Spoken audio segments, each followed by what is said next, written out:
Okay, this is vitally important. If you're going to work on your gun, drop your mag. Clear the chamber 3 times. That was 1. There's 2. There's 3. There's 4, just to be sure. Lock open the slide. Inspect the chamber. Make 100% certain there is nothing in the chamber. You don't want any accidents that you can't come back from.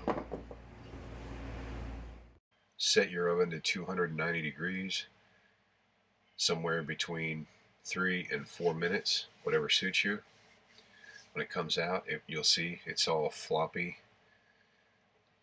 something like a pancake.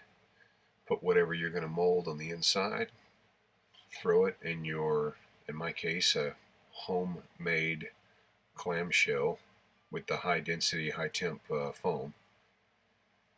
You let it sit for a few minutes till it's cool. And once you remove it, you see you have a perfect imprint of said item.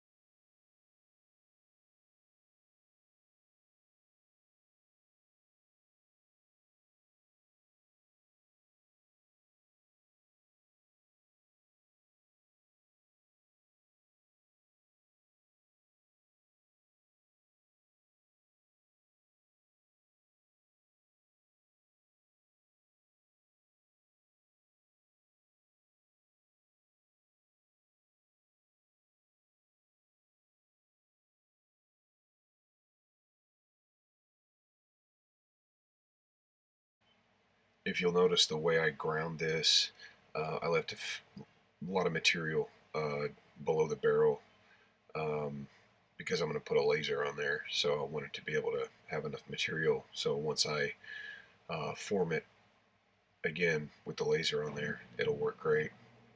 And also, I haven't done it yet, but as the grinding goes along, you basically I like to have the Kydex ground off to where it looks like that's what I'm doing at the moment. Having Kydex ground off to where when you grab the handle of the pistol, your third, fourth, and fifth fingers are right up below the finger guard.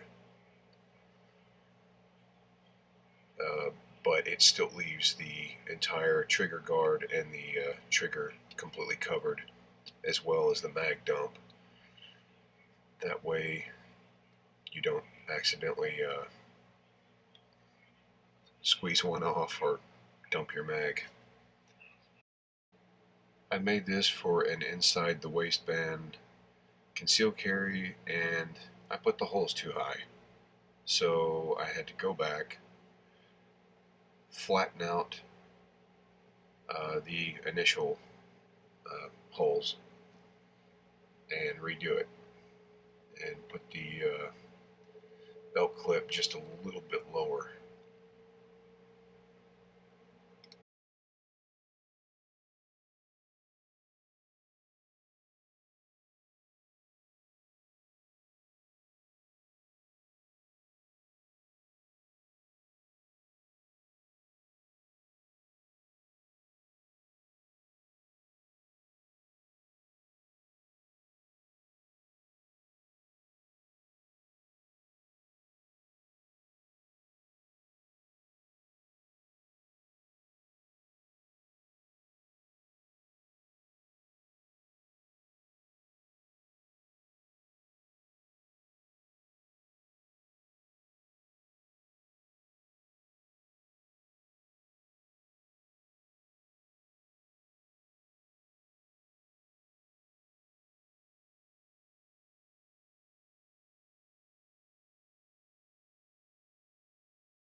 I wish I could tell you where I got the hardware for all the spacers and that sort of thing.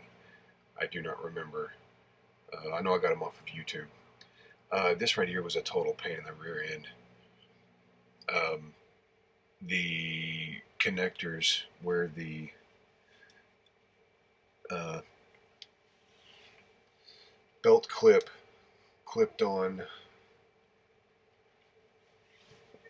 was right uh, on the transition where it goes from the slide to the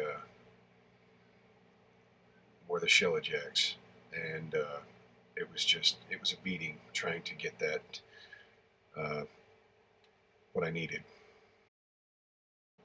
You might be wondering what the chopstick is for, but when you are making your holster, if you will put that right behind the front sight, going all the way to the rear sight, it will leave a little notch in there so when you're sliding your gun in and out, it won't scratch anything up or get hung up.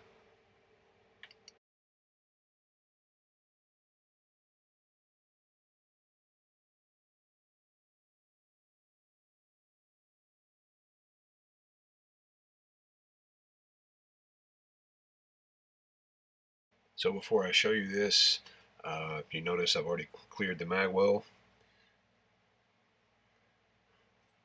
and you will rack it 3 times,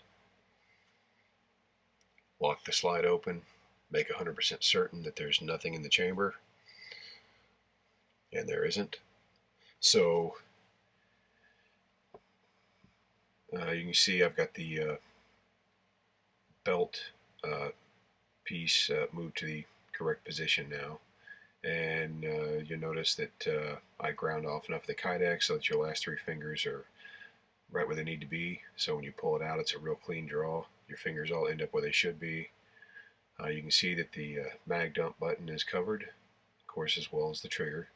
You don't want anything being punched. And what I'm pointing at now is I'm going to put a laser on there. I left extra material, and once I reform it with the heat gun and whatnot, I'll get rid of that material right there on the end. I just don't know exactly how much I need just yet. And if you're wondering what that is, that's some 3M hook and loop Velcro. It's for the inside of the waistband carry. The foam padding that I'm putting on there is like 1/2 inch pipe insulation. I just cut it to the shape I want. I glued it together so it was a full inch, and it's real soft, real easy to do, and it just sticks on there. It's endlessly customizable, so it works well. Anyway, what happens is that applies pressure. It uses the belt clip as a fulcrum and presses the handle back into you, thus eliminating any printing issues. Hey, if you like this video, don't forget to hit like and subscribe. Thanks.